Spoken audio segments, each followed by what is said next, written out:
우리가 어떻게 하면 하나님의 일을 할 수 있을까, 이런 고민을 좀 해보셨습니까? 오늘 예수를 만난 사람들이 우리가 어떻게 해야 하나님 일을 할 수 있느냐고 묻고 있는 질문이 있습니다. 그 말씀을 좀 주제로 해서 같이 말씀을 상고해 보겠습니다. 오늘 같이 보는 말씀은 바로 복음서의 내용입니다. 복음서에 가장 먼저 쓰여진 책, 사복음서에 가장 먼저 쓰여진 책은 마가복음이에요. 마가복음에서는 종으로 오신 예수님을 볼 수 있습니다. 또 가장 구약과 신약을 연결해 주는 책, 마태복음이지요. 마태복음에서는 구약의 많은 말씀들을 인용해서 구약을 이해하는 사람들이 신약도 이해할 수 있는 징검다리 같은 복음서가 바로 마태복음이고, 그래서 왕으로 오신 예수님을 보여줍니다. 또 누가복음에서는 바로 사람이신 예수님이 우리와 별개 별종의 어떤 존재가 아니라 우리 같은 사람이었습니다. 그분은 태어나시고 성장 과정을 거치시고 우리처럼 졸기도 하시고 또 배고파하시고 또 울기도 하시고 또 우리에게 깊은 애정을 갖고 찾아오시는 분, 바로 사람이신 예수님, 누가복음에서 볼 수 있습니다. 오늘 같이 보는 책 요한복음에서는 바로 하나님으로 오신 예수님, 하나님의 아들이신 예수님을 보여주고 있습니다. 그래서 이 마가복음은 공간복음이라고 하지요. 자, 같이 한번 읽어볼까요? 시작. 예수께서 이르시되 너는 나를 본고로 믿느냐? 보지 못하고 믿는 자들은 복되도다 하시니라. 예수께서 제자들 앞에서 이 책에 기록되지 아니한 다른 표적도 많이 행하셨으나 오직 이것을 기록함은 너희로 예수께서 하나님의 아들 그리스도이심을 믿게 하려 함이요 또 너희로 믿고 그 이름을 힘입어 생명을 얻게 하려 함이니라. 아멘. 우리가 예수님을 믿는 그것은 바로 이 성경의 책에 쓰여 있는 목표고 목적입니다. 그래서 이 요한복음이 기록된 가장 명확한 구절을 볼 수 있는 것이 바로 20장 29에 31절이에요. 여러분, 예수 믿는 것이 복된 것입니다. 또 그래서 요약해 본다면 하나님의 아들 그리스도신을 믿게 하려 함, 요한복음의 바로 목표고 또 사실은 성경 정체의 방향성인 거예요. 요한복음은 예수님으로부터 사랑받는 제자, 요한복음에 나오는 그 문구 가운데 예수님이 사랑하시는 그 제자라는 표현이 나오는데 아마도 그것이 요한이라고 일컬어집니다. 요한의 의미는 여호와의 사랑하는 자의 의미가 갖고 있습니다. 기록 시기는 AD 한 80에서 90년, 아마 요한 사도가 에베소에 있을 때 기록되어졌다고 보여지는데, 그 당시에 황제 숭배 또 강요, 또 그 당시에 유행하고 있었던 영지주의는 영은 선하고 물질은 악하다라고 보는, 영적인 지식이 있을 때 구원이 있다고 하는 가르침이 그 당시에 유행했을 때 그것에 대한 배경으로서 기록된 책이 바로 요한복음입니다. 기록 목적은 예수님이 누구신가, 예수님의 본질을 증거하고 있습니다. 또 말씀이 육신이 되신 하나님의 아들 그리스도이심을 믿게 하려고, 또 예수를 믿는 자들에게 영생을 얻게 하는 것이 그 목적에서 기록되었습니다. 또 기록 장소는 이 요한 사도가 말년에 목회했던 에베소라고 보여집니다.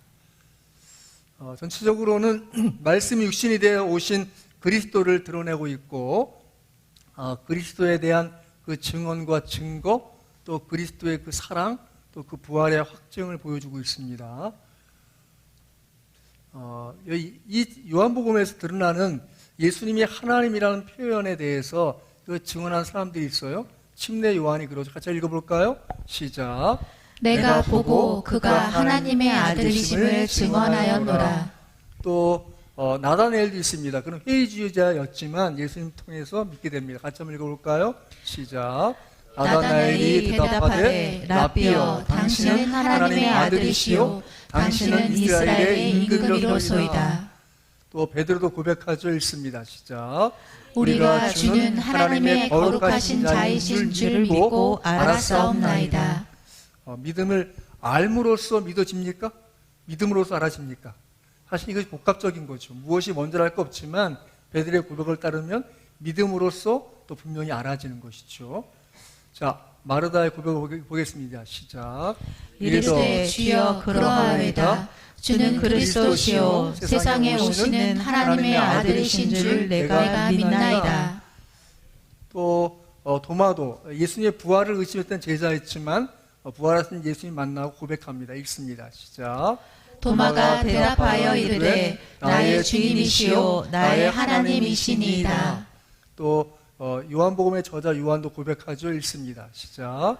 오직 이것을 기록함은 너희로 예수께서 하나님의 아들 그리스도이심을 믿게 하려 하며 또 너희로 믿고 그 이름을 힘입어 생명을 얻게 하려 함이니라. 바로 예수님 자신도 말씀하시죠. 같이 읽습니다. 시작.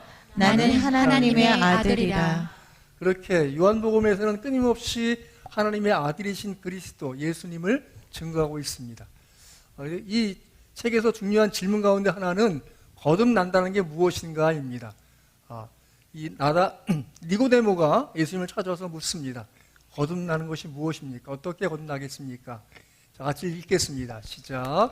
예수께서 대답하여 이르시되 진실로 진실로 내게 이르노니 사람이 거듭나지 아니하면 하나님의 나라를 볼 수 없느니라. 이 청교도의 격언 가운데 이런 게 있어요. 사람이 한 번 태어나면 두 번 죽고 두 번 태어나면 한 번 죽는다. 무슨 말이냐 하면 사람이 육신적으로 한 번 태어나면 육적인 죽음을 맞이하고 또 이후에 그 천국에 가지 못하기 때문에 영원한 죽음을 맞이하는, 그래서 한 번 태어나면 두 번 죽는 거예요. 두 번 태어나면 육신적으로 태어나고 예수를 믿음으로 거듭나면 이제 육신적 죽음만 경험하게 되는 것이죠. 그래서 영원히 사는 것입니다. 기억하십시오. 거듭난다는 게 무엇입니까? 바로 영적으로 태어나서 새로워지는 것입니다. 그것은 육체적인 출생은 우리 육신적인 생명을 주지만 우리의 영은 하나님에 대해 죽어 있어서 그분의 사랑의 반응을 보이지 못하는 존재가 된 거예요. 모든 믿지 않는 사람들은 하나님의 생명에 대하여 반응할 수 없어요. 제가 반복해서 얘기하지만 죽은 사람의 특징은 무엇입니까? 반응하지 않는 것입니다. 제가 장례 예배 가서 잊지 못한 장면 가운데 하나가 무엇이었는가 하면 이제 매장을 하는 거예요. 그 시신은 이제 칭칭 감아서 베옷으로 다 입혀서 묶었어요. 그리고 이 땅을 팠는데 이게 지역마다 조금 달라요. 장례 문화가. 어떤 데는 관을 그대로 넣는 데도 있고 어떤 때는 그 관에서 시신을 꺼내서 땅에 그만한 홀을 파서 거기다 그대로 집어넣어요. 근데 그렇게 땅을 파서 시신을 묻는 장면에 이제 이 사람을 광목천에 싸서 그 시신을 달아내려요. 근데 그 집 딸이 아버지! 하고 그 무덤에 뛰어내 들어가는 거예요. 들어가서 아버지! 그 딸이 뭘 바랄까요? 그 아버지 깨어나서 그 딸을 부둥켜 안고 나 여기 있다 하는 걸 바랐겠지만 죽었어요. 반응할 수 없는 게 죽는 거예요. 하나님께 대해서 반응할 수 없는 사람들은 그 하나님이 부르심에 대해서 반응이 없어요. 거꾸로 거듭난 사람들은 하나님에 관계된 모든 것에 반응하는 거예요. 하나님의 말씀이나 하나님의 사람이나 하나님에 관한 것, 예수님에 관한 것, 심지어 어떤 때는 십자가를 바라보고도 눈물이 나요. 그렇지 않던가요? 조용히 무릎 꿇고 나란 존재가 무엇인데 내가 하나님에 대한 이 이해와 이 믿음이 생겼단 말인가? 나같이 먼지 같은 존재가 하고 스스로 자책하면서 회개하는 마음이 들어요. 하나님 원하신 대로 온전히 살지 못함을 용서해 주옵소서. 왜 그렇습니까? 생명이 있는 존재는 반응을 보이고 생명이 없는 존재는 반응할 수 없는 거예요. 때때로 여러분 스스로 볼 때 하나님 앞에서 부끄러워요? 살아있는 거예요. 하나님 앞에서 부끄럽지 않아요? 죽어 있는 거예요. 생명이 있으면 그 생명에 대하여 반응하는 거예요. 여러분, 예수님은 바로 우리로 하여금 하나님께 반응할 수 있는 삶으로 이끄시기 위해서 십자가 져주신 줄 믿으시기 바랍니다. 영적인 출생은 완전히 새로운 종류의 생명이에요. 영적인 생명으로 하나님과 사귐이 있는 상태에 들어가죠. 아무도 모르는 시간에, 아무도 주목하지 않는 시간에 어떤 순간에는 하나님 때문에 감격해요. 살아있는 게 너무 기뻐요. 감사해요. 어떤 순간에는 하나님 때문에 너무 참담해요. 그렇죠? 하나님 원하시는 만큼 삶을 못 사는 것 같은 자책이 들기 때문에. 여러분, 그것이 귀한 마음이에요. 신앙이 살아있는 거예요. 여러분 마음속에 그리스도의 생명이 있는 것이죠. 거듭나는 게 무엇입니까? 같이 한번 읽어볼까요? 시작. 그를 믿는 자마다 멸망하지 않고 영생을 얻게 하려 하심이라. 영원한 생명이 들어와 있는 상태, 내가 죽음에 대해서 그 너머 천국에 대한 소망이 있다, 생명이 있는 것이죠. 믿는다는 단어가 이 요한복음에 29번 썼어요. 믿음은 어떤 사실을 인정하고 받아들이고 맡기는 거예요. 내가 나가서 지금 평택 가는 버스를 탈 때 380번이 오네? 그럼 평택 시내 안도를 바꾸면 나가겠구나. 거기에 대해 사실에 대해 인정하고 있어요. 그리고 그 사실을 받아들였어요. 그 다음에 나를 그 버스에 맡기죠. 그럼 어떻게 되죠? 평택 CF 터미널까지 가는 거죠. 똑같아요. 예수님 어떤 분이십니까? 그분이 나를 죽으셨어. 나 위에 부하셨어. 그 사실을 인정하고 그 예수님을 내 마음에 믿고 고백하면 내 인생을 맡긴 존재가 되어서 내가 이 땅에서 육신적 죽음을 맞이할지언정 내 영혼은 영원 천국에 갈 수 있는 믿으시기 바랍니다. 그것이 믿음이죠. 그 사실에 대한 개인적인 인정과 고백과 헌신이 필요한 거예요. 믿음의 묘사가 있어요. 믿는다, 그리스도를 영접한다 같은 단어예요. 또 그리스도께 나아옴, 여러분 예배하러 나왔습니까? 믿음이 있는 과정이 있는 것이죠. 오늘 아침에 차량 운행하다가 어떤 여자 청년이 분홍빛, 핑크빛 성경을 들고 걸어가. 너무 예뻐 보여. 뭐 하고 있는 거예요? 지금 예수님께 나아가고 있는 거죠. 예배하러. 그 그림에 덧붙여서 우리 교회 성도들이 보였어요. 오늘도 집에서 출발할 때 저 보러 왔겠습니까? 저 보러 오지 마세요. 원하시면 제가 사진 보내드릴게요. 다 예수님 생각하고 온 거 아니겠습니까? 예수님께 나오는 것 자체가 믿음인 거예요. 예수님을 생각하며 하나님께 대한 기대를 가지고 나왔다면 생명이 있는 것이 믿음이 있는 것이죠. 구주와 주님으로 고백하는 것, 바로 맡기는 일을 하게 되는 것이죠. 지나간 많은 일 과정 속에 앞날을 바라볼 때 무언가 염려가 되어 근심이 돼요? 우리 예수님이 너희 염려를 다 맡기라고 말씀하셨어요. 너희 마음에 근심하지 말라. 하나님을 믿으면 또 나를 믿으라. 요한복음 14장 1절 말씀. 제가 유일하게 알고 있는 율동. 너희는 마음에 근심하지 말고 하나님을 믿으니 또 나를 믿으라. 요한복음 14장 1절 말씀. 아멘? 제가 주일학교 아이들 갑자기 맡게 됐을 때 하는 거예요. 애들 관심을 끌 수 있어요. 너무 쉬운 말씀이에요. 여러분, 우리 예수님이 우리가 근심하고 염려하여 살기를 원하지 않으십니다. 믿습니까? 그분은 그 염려의 그 모든 과정의 끝을 아세요. 염려가 뭐예요? 하나님이 나를 향하신 계획을 믿지 못하는 거예요. 그분이 나를 향하신 그 계획 너머의 일들을 모르시는 거죠. 그래서 염려하는 거 아니겠습니까? 내가 근심한다고 뭐 상황이 달라지는 건 아니죠. 하나님을 신뢰하지 못하는 길로 점점 마귀는 우리의 근심을 키워서 그 근심에 짓눌려서 하나님을 주신 기쁨과 하나님께 드릴 감사를 드리지 못하게 만들죠. 하지만 믿음은 그를 넘어서게 합니다. 믿습니까? 요한복음은 바로 비유가 없이 예수님의 긴 설교와 또 개인적인 만남에 초점을 두고 있어요. 여러분, 믿음은 다른 말로 하면 저를 따라서 믿음은 관계다. 믿음은 관계다. 하나님의 일은 뭔가 내가 수고하고 땀 흘리고 애써서 되는 것이 아니에요. 그 이미 예수님 때문에 이루어진 하나님과 나의 관계에 대한 확신을 더 확장시켜 나가는 것이 하나님의 일이에요. 자, 요한복음에 없는 것이 있습니다. 예수님의 탄생과 성장이 없고요. 비유가 전혀 없고요. 귀신을 쫓아내는 이야기가 없고요. 예수님의 최후 만찬과 성만찬 제장이 없고요.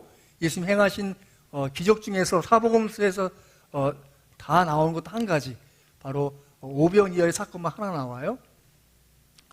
요한복음에만 있는 게 있습니다. 가나의 혼인잔치, 니고데모의 대화, 사마리아 여인과의 대화, 또 베데스다 연못가의 병자와의 대화, 라면서 눈먼 자를 고치시는 일, 또 죽은 나사로를 다시 살리시는 것, 죄아들의 발을 씻기는 것, 또 잡히기 직전에 교훈과 위로를 해주시는 그 장면, 예수님이 겟세마네 동산에서 아버지께 드린 기도의 내용, 이 대제사장의 기도라고 하는 이 요한복음 17장의 내용이 다른 복음서에 없어요.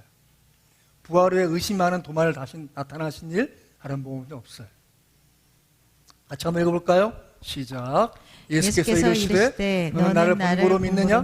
보지 못하고 믿는 자들은 복되도다 하시니라. 예수께서 제자들 앞에서 이 책에 기록되지 아니한 다른 표적도 많이 행하셨으나 오직 이것을 기록함은 너희로 예수께서 하나님의 아들 그리스도심을 믿게 하려 함이요 또 너희로 믿고 그 이름을 힘입어 생명을 얻게 하려 함이라. 끊임없이 예수님은 우리의 자리에서 생명으로 이끌어 나가는 기억하세요.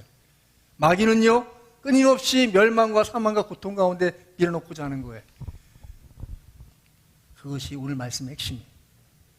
예수님이 자기의 신분을 갖춘 일과 자기 선언이 이 요한복음에 나와요. I am I. 나는 뭐뭐시다. 여러분, 우리 누구나 다 나는 나야 라고 할 수 있는 존재가 없어요. 다 나란 존재는 누군가에게 의존하고 있는 존재야. 심지어 나란 존재는 이 지구상에 발을 딛고 이 지구에 딛고 있는 존재인 거예요. 분리될 수 없어요. 우리 다 무언가에 의존한 존재인데 그 무언가에도 의존하지 않는 존재야만이 I am I 할 수 있는 거예요. 예수님이 바로 나는 스스로 인자라는 출애굽기 3장 14절에 그 하나님이 모세에게 했던 그 말씀 그대로 I am that I am who I am 할 수 있는 분으로 말씀하시는 장면이 바로 이 요한복음에 나오는데 예수님의 6가지 선언이 있습니다. 같이 읽어볼까요? 시작. 나는 생명의 떡이다. 나는 세상의 빛이다. 나는 양의 문이다. 나는 선한 목자다. 나는 부활이요 생명이다. 나는 길이요 진리요 생명이다. 나는 포도나무이다. 바로 예수님의 자기 선언은 바꾸어 얘기하면 그걸 너희들이 받아들이겠느냐는 거예요. 내가 이 선언 앞에 예 그렇습니다 라고 이 선언에 합당한 나의 고백을 드릴 수 있느냐는 것이죠. 바로 예수님의 선언과 우리의 고백이 바로 겹치는 순간이에요. 우리 어떻게 해야 되겠습니까? 같이 읽습니다. 시작. 나는 생명의 떡으로 산다. 나는 주님의 빛으로 세상을 본다. 나는 양의 방울을 통해 꼴을 얻는다. 나는 선한 목자를 따르는 양이다. 나는 부활의 생명을 품었다. 나는 길, 진리, 생명을 따라 나섰다. 나는 포도나무의 가지다. 여러분의 고백입니까? 저의 고백이고 우리 모두의 고백인 줄 믿습니다. 여러분 스스로가 이걸 되새겨야 돼요. 우리는 원래 믿음 없는 사람들이에요. 믿음 없이도 제 멋대로 자기 고집대로 살아갈 만한 인생인데 우리 붙잡아서 그분의 고백에 부합된 인생 되게 하신 분이 바로 예수님이십니다. 믿습니까? 그렇다면 이 고백은 우리의 고백이에요. 여러분들이 어려운 순간이든 기쁜 순간이든 어떤 순간이든 이 예수님의 7가지 고백에 대한 여러분의 고백에 살아있길 바랍니다. 그렇다면 그분은 능히 여러분을 통해서 일하실 수 있어요. 그분은 여러분을 통해서 그분의 생명의 떡임을 드러낼 것이고 비침을 드러낼 것이고 그분 양의 문으로 여러분을 능히 먹이고 입히고 그분의 뜻을 거할 곳으로 인도하신 분인지 믿습니다. 그분은 선한 목자예요. 우리가 어디로 가든 그분이 더 나은 꼴이 있는 곳으로 시냇가로 인도하실 분이십니다. 우리에게 영원한 생명을 주셔서 부활의 생명을 품은 우리가 죽음의 순간을 만나도 넘어설 만한 생명의 힘을 주셔서 당장의 사망의 고통 같은 건강의 어려움을 겪을지라도 넘어서게 해줄 분은 주님이세요. 제가 어저께 라디오에서 간증을 들었어요. 어떤 장로님이 폐결핵 걸렸어요. 그러니까 죽을 준비를 한 거야. 내가 이 믿음도 있는데 뭘 더 누리랴 하고 여행도 다니고 좋은 거 먹으러 다니고 어차피 죽을 건데 뭐 예배는 드리고 그러다가 어느 날 교회에서 부흥회를 한 거예요. 그러니까 이분도 부흥회 한 거예요. 참석한 거예요. 아멘. 말씀 잘 들었어요. 근데 앞에 있는 목사님이 얘기한 거예요. 여러분 가운데 환자는 다 일어나시고 앞으로 나오세요. 난 저기 또 죽을 건데 뭐 기도를 또 받나 하고 그분이 안 나갔어. 여러분 가운데 다시 한번 얘기합니다. 환자는 앞에 나와서 기도 받으세요. 생각해보면 자기 환자야. 어차피 죽을 거지만 기도 한번 받고 죽자 하고 이제 나온 거야. 그런데 기도 받고 났는데 마음이 좀 이상해. 그리고 그런가 보다. 어차피 내 몸은 뭐 죽을 거니까 하고 집에 가서 잠이 오지 않는 거예요. 기도를 하게 된 거예요. 근데 갑자기 자기의 믿음 없음이 막 회개가 되더래. 그 목사님은 진심으로 내 인생과 내 건강을 위해 기도해 주셨을 텐데 나는 그냥 받은 거지. 그 회개가 돼서 마음이 뜨거워져서 하나님 앞에 회개를 하면서 눈물로 흘리고 기도했다는 거예요. 근데 이상하게 건강이 좋아지기 시작한 거예요. 병원을 간 거죠. 나은 거예요. 여러분, 의사의 진단이 마지막이 아니에요, 여러분. 여러분, 다른 사람 얘기하는 거 너무 기두지 마세요. 경제적으로 어려워요? 그게 끝인 것 같아요? 아니에요. 여전히 우리 주님 살아계십니다. 믿습니까? 그분의 일하심에 대한 여지를 두는 일생이 그리스도인이야. 내가 예수 믿는다면 내가 파악한 것이 다가 아니에요. 내가 듣는 게 다가 아니에요. 내가 아는 게 다가 아니에요. 내가 계획한 것 그 너무 일하시는 하나님이 계십니다. 믿습니까? 그것이 바로 믿음이죠. 공부를 하든 앞에 진을 놓고 기도하든 하나님의 일하실 여지를 가지고 하나님께 뜻을 구하는 것, 그게 바로 믿음의 태도예요. 그래서 우리가 끊임없이 우리 자신들을 이 7가지 그분의 선언에 우리의 고백에 부합한 그 믿음으로 승리하실 수 있는 축원합니다. 우리는 누구입니까? 예수님을 따르는 제자고 하나님 나라의 백성이고 하나님의 자녀에, 이걸 잊지 마세요. 같이 한번 읽어볼까요? 시작. 이르시되 나의 후보들을 내 앞에 모으라. 그들은 제사로 나와 언약한 이들이니라 하시도다. 그 제사는 뭐예요? 예수님의 십자가의 희생으로 이루어진 하나님과 우리의 연결되는 제사예요. 그 우리는 원래 그냥 이 세상에 흘러가는 먼지 같고 바람 같고 들보 같은 인생인데, 하나님 우리를 거룩할 성자 무리도 거룩한 무리의 일부로 받아들여 주셨어요. 같이 읽어볼까요? 시작.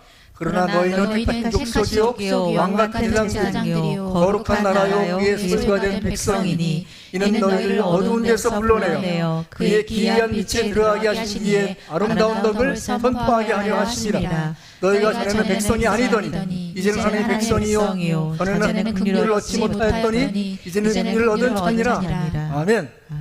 따라합시다. 이 말씀이 우리를 향해 이루어지고 펼쳐지고 있습니다. 믿습니까?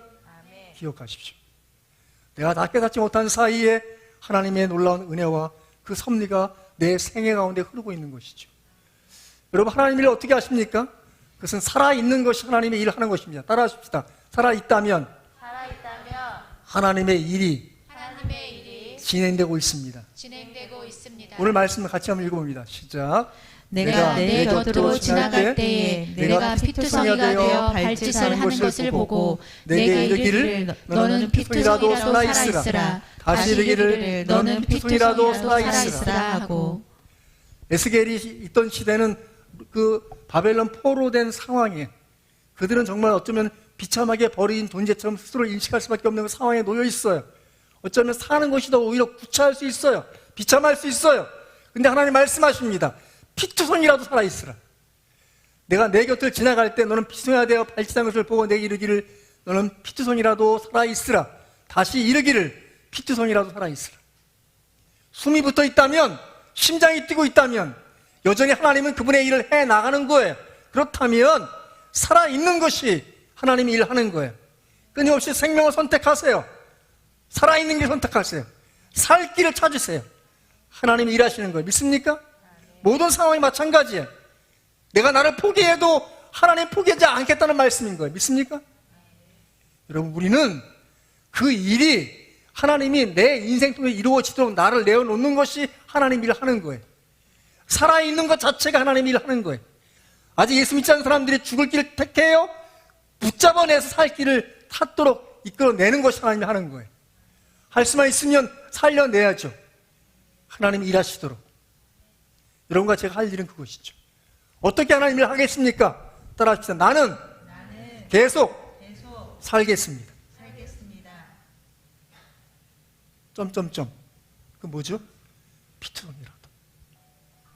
내가 나를 포기할 수밖에 없는 그런 상황에 내몰려도 살아있는 길을 선택하세요.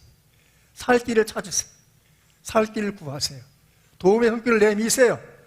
하나님이 하실 일을 분명히 하실 것입니다.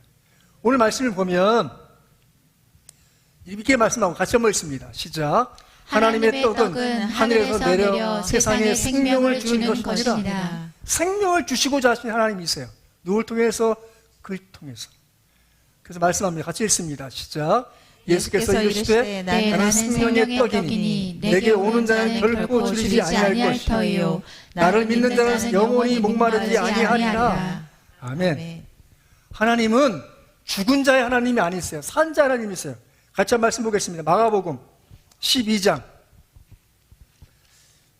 마가복음 12장 26절, 27절 같이 읽겠습니다. 자, 여러분이 26절 읽습니다. 시작.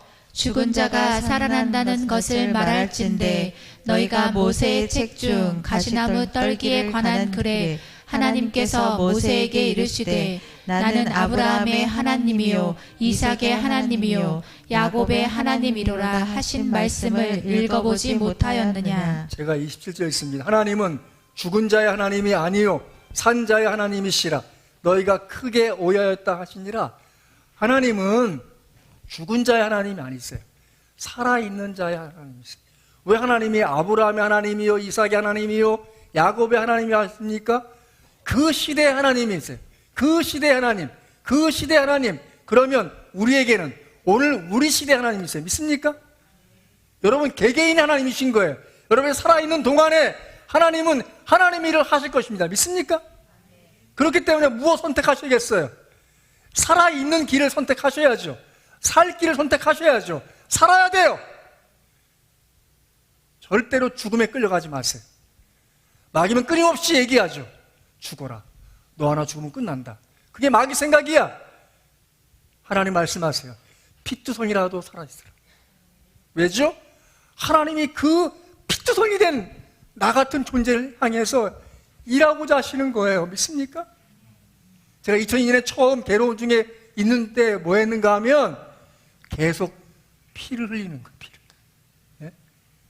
제가 침대에 누워 있을 수밖에 없었고 제가 이 침대에 하도 피를 흘리니까 기저귀도 찼지만 이 매트를 깔았어요. 매트를. 나중에는 지혈이 안 되니까 콜라 빨대를 끼웠어. 피부 안에. 아니면 그 피부가 점점 부으니까 그 콜라 빨대에서 계속 수도 꼭지에서 물 떨어지듯이 피가 똑똑 떨어졌어요. 1차 수술, 2차 수술, 3차 수술, 4차까지. 4번이나 했는데 피가 멈추지 않아요. 그런데 제가 사역했던 그 교회 목사님이 신방 오셨어요. 문 열고 들어오시자마자 그분이 이렇게 얘기했어요. 아이고 이 사람아 이게 무슨 일인가.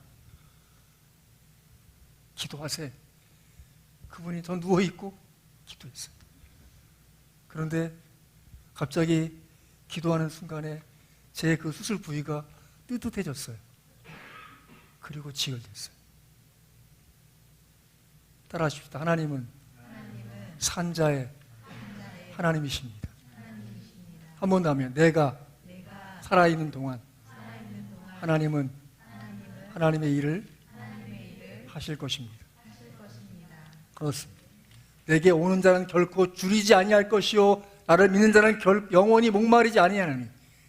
먹고 마시는 것에 근원적인 해결을 우리 주님이 해주겠다 말씀하시는 거예요. 몸으로 입으로 먹는 거 다가 아니라 코로 숨쉬듯이 하나님과 연결된 그 생명의 말씀을 통해서 내 영을 살게 해주시고 내 마음을 살게 해주시고 내 생각을 살게 해주시고 내 육신까지라도 살게 해주시는 분이세요. 두 번째, 어떻게 하나님 할 수 있습니까? 믿는 것이 하나님이 하는 것입니다. 같이 읽겠습니다. 시작. 예수께서 대답하여 이르시되 하나님께서 보내신 이를 믿는 것이 하나님의 일이니라. 그렇습니다. 하나님께서 보내신 이 바로 예수를 믿는 것입니다. 여기서 조심할 것이 있어요. 가끔 이 말씀을 이단 교주들은 자기라고 얘기해요. 하나님께서 보내신 일을 믿는 것이 하나님의 일이다. 내가 하나님 보내셨다. 조금 교회를 자기 주도로 하시는 목사님들이 뭐라고 얘기하는가 하면 틀린 말은 아니에요. 저도 하나님 보내신 사람 맞으니까. 하지만 집중해서 얘기하죠. 여러분, 저는 하나님이 보내신 사람입니다. 믿습니까? 다 아멘하죠. 그럼 어떻게 돼요? 모든 권위와 그 모든 결정권이 그분에 있게 돼버려요. 잘못된 거예요. 이 본문에서 말하고 있는 것은 명확하게 예수님의 하신 말씀이고 예수님이 하나님 보내셨다는 말씀을 선언적으로 하신 거예요. 그러니까 예수께서 대답하여 이르시되 하나님께서 보내신 이 바로 예수님을 믿는 것이 하나님 일이에요. 믿는 것이 가장 기본적인 거예요. 내가 무언가 수고하고 애쓰고 노력하고 주의 일 하려고 하는 그 모든 것의 밑바탕에 예수를 믿는 것이 없다면 잘못되고 있는 것이죠. 여러분, 하나님의 일이 뭐가 있을까요? 여러분 어떤 생각하세요? 하나님의 일을 어떤 것을 생각하세요? 가장 기본적인 일은 바로 예수 믿는 것입니다. 믿습니까? 그 외의 모든 것은 그 일을 위해서 있는 거예요. 그 일 때문에 예배하는 것이고, 그 일 때문에 예배 끝나고 식사하는 것이고, 그 식사 준비하는 것이고, 설거지하는 것이고, 다 관계된 것일 뿐이지, 근원적인 뭐예요? 예수 믿는 일을 도와주려고 하는 거예요. 그렇다면 예수 믿는 이 일에 해치는 일을 잘못하고 있는 것이죠. 그걸 잊지 않으면 좋겠어요. 오늘 말씀에 예수님 말씀하십니다. 아버지께서 내게 주시는 자는 다 내게로 올 것이요 내게 오는 자는 내가 결코 내쫓지 아니하리라. 예수님께 나오는 자에 대해서 예수님은 내쫓지 않겠다 말씀하세요. 그것은 하나님 아버지께서 주신 자라고 하는 거예요. 따라하십시다. 나는 따라하세요. 나는 하나님께서 예수님께 보낸 귀한 자다. 잊지 마세요. 그래서 말씀하세요. 내가 하늘에서 내려온 것은 내 뜻을 행하려 함이 아니요 나를 보내신 이의 뜻을 행하려 함이니라. 하나님이 보내신 자로서 하나님의 뜻으로 나가는 것이죠. 39절 같이 읽어볼까요? 시작. 나를 보내신 이의 뜻은 내게 주신 자 중에 내가 하나도 잃어버리지 아니하고 마지막 날에 다시 살리는 것이니 내 아버지의 뜻은 아들을 보고 믿는 자마다 영생을 얻는 이것이니 마지막 날에 내가 이를 다시 살리리라 하시니라. 아멘. 바로 예수님 믿는 것 때문에 예수님이 이 땅에 오셨고, 우리는 예수님께 맡겨진 존재로서 하나도 잃어버리지 않고 마지막 날에 다시 살리겠다고 말씀하세요. 마지막에 있는 것이죠. 인생을 요약하면 출생과 죽음이에요. 탄생하고 죽음, 그 사이를 가고 있는 것 뿐이죠. 그래서 내가 오늘 하늘과 땅을 불러 너에게 증거를 삼노라. 내가 생명과 사망, 사실 이 두 가지가 인생의 중요한 큰 길이죠. 복과 저주를 내 앞에 두었은즉 너와 내 자손이 살기 위하여 생명을 택하고, 계속적으로 살아가는 길 택하는 것이 하나님이 하는 거예요. 살아나가는 그 과정 속에 하나님의 복을 경험하게 되는 게 인생인 것이죠. 믿음의 인생인 것이죠. 바로 살아있는 것이 하나님의 일을 하는 것이고, 또 믿는 것이 하나님이 하는 것이에요. 여러분이 살아있는 것 자체가 하나님의 일을 하는 것이고, 주 예수 믿는 것이 하나님의 일을 하는 거예요. 하나님의 일을 어떻게 합니까? 누가 물어보면 이 두 가지를 명확하게 얘기해 주세요. 계속 살아가십시오. 예수를 믿으십시오. 그것이 하나님의 일을 하는 거예요. 그 가운데 그것을 크게 깨달으면 살아있는 모든 순간이 하나님의 은혜예요. 믿습니까? 왜죠? 하나님이 허락하시면 내가 숨쉬고 내 심장이 뛰고 내가 걷고 살아가고 있는 것이기 때문에. 이런 시가 있어요. 말씀의 실상이라는, 구상이라는 시가 시인이 쓴 시예요. 영혼의 눈에 끼었던 무명의 백태가 벗어지며 나를 애워싼 만유 일체가 말씀을 깨닫습니다. 노상 무심히 보아오던 손가락이 10개인 것도 이적에나 접힌 듯 새삼 놀라웠고, 창밖 울타리 한 구석 새로 피는 개나리 꽃도 부활의 시범을 보이듯 사뭇 황홀합니다. 창창한 우주의 허락의 바다에 모래알보다도 작은 내가 말씀에 신령한 그 은혜로 이렇게 오물거리고 있음을 상상도 아니고 상징도 아닌 실상으로 깨닫습니다. 아멘. 여러분, 살아있는 게 기적이에요. 예수 믿는 게 기적이고 그분의 은혜고, 그분이 우리의 생애 속에서 우리가 다 깨닫지 못하는 그 모든 일상을 통해서 그분의 일하심이 진행되고 있어요. 여전히 나는 하나님의 일을 어떻게 합니까? 라고 할 때 저는 여러분에게 강력하게 얘기합니다. 살아 있으십시오. 주 예수를 믿으십시오. 그러면 여러분은 하나님의 일을 하는 것입니다. 더불어서 조금 더 하나님을 구체적으로 하고 싶으세요? 주부를 보세요. 주부에 보면 예배를 돕는 손길 바로 그 옆에 뭐라고 써 있어요? 같이 한번 천천히 읽어볼까요? 시작. 섬기는 너희 일에 부족함을 채우려 함이라. 이렇게 살아가는 것, 믿는 것에 있어서 부족함을 채우는 일, 그것이 바로 하나님의 일을 하는 거예요. 오늘 이제 예배하고 식사하게 될 거예요. 뭔가 부족한 게 보이면 그 일 여러분이 그 부족함을 채우는 일로서 움직이셔야 돼. 그러면 하나님의 일을 해 나가는 거예요. 매사에 똑같아요. 여러분 모든 순간에 하나님의 일에 관심이 있으세요? 주일날 교회 좀 일찍 나오세요. 저한테 물어보세요. 목사님, 하나님 일 할 게 뭐 있을까요? 미안하지만 할 일이 너무 많아요. 왜 이 예배를 돕는 손길이 그 옆에 그 말씀을 써놨을까요? 만약에 이 예배를 돕는 손길이 없으면 저 혼자 다 해야 되는 거예요. 그렇지 않아요? 그런데 이분들이 해주시기 때문에 이 부족함을 채우고 있는 것이죠. 예수 믿는 일, 이를 돕는 일을 부족함에 보이면 그 일을 채우려고 하십시오. 그러시면 하나님의 일을 하는 것입니다. 예수께서 말씀하실 때 소자에게 물 한 그릇 떠주는 것에 상을 결단코 잊지 않겠다라고 말씀하셨어요. 작은 것이 아닌 것이죠. 하나님 나라의 영원한 상급과 칭찬으로 드러날 것인 것이죠. 여러분과 제가 하나님을 어떻게 해야 될까라는 질문이 생길 때마다 사는 길을 선택하시고 믿는 일을 선택하시고 부족함이 보이면 그 일을 택하시고 행하십시오. 주님의 칭찬과 상급이 있을 줄 믿습니다. 저와 여러분이 그런 인생 되기를 주의 이름으로 축원합니다.